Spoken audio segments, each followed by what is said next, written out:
अब हम आपको लेकर चलते हैं उज्जैन के महाकाल मंदिर में, जहां होती है भोलेनाथ की भस्म आरती और जहां लाखों की संख्या में शिव भक्तों का सैलाब उमड़ पड़ता है।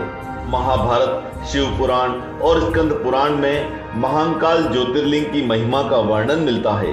ये ज्योतिर्लिंग भारत के मध्य प्रदेश राज्य के उज्जैन शहर में है, जिसे पौराणिक काल में अवंतिकापुरी के नाम से जाना जाता था।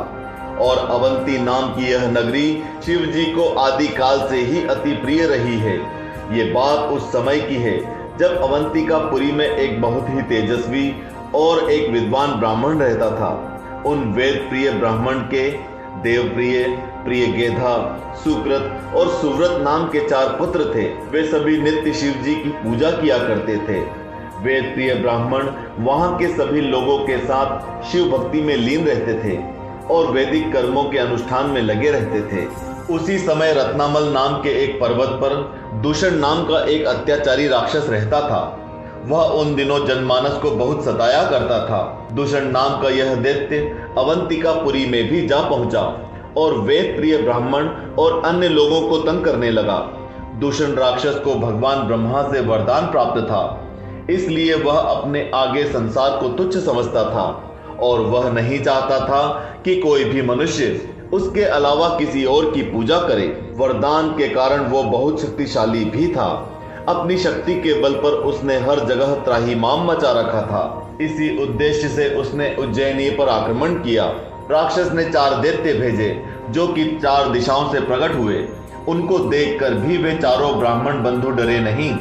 उस राक्षस के भयंकर उपद्रव के बाद भी वे शिव भक्त ब्राह्मण तनिक भी भयभीत नहीं हुए। नगर के दूसरे लोग जब उस दुष्ट राक्षस के आतंक से भयभीत होने लगे तो उन्होंने सभी को आश्वासन देते हुए कहा, आप लोग भगवान शिव पर विश्वास रखें। इतना कहकर वे शिव जी के प्रति अटूट आस्था रखने वाले ब्राह्मण शिव पूजन करके शिव के ध्यान में लीन हो गए और शिव जी का ध्यान करने लगे।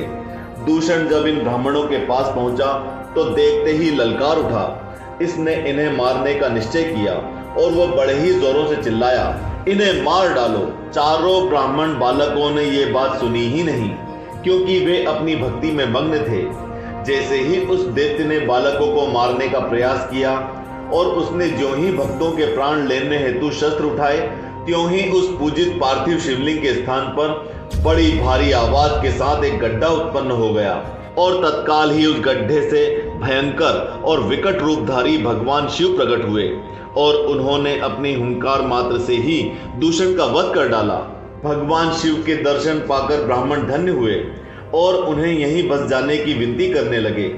भक्तों की आस्था से प्रसन्न होकर भोलेनाथ ने ज्योतिर्लिंग का रूप धारण किया। बस तभी से भगवान शिव जी महाकाल के नाम से वहीं स्थित हो गए और आगे जाकर विश्व भर में महाकाल ज्योतिर्लिंग के नाम से प्रसिद्ध हुए। यही कारण है कि भगवान शिव को महाकाल के नाम से भी पूजा जाता है।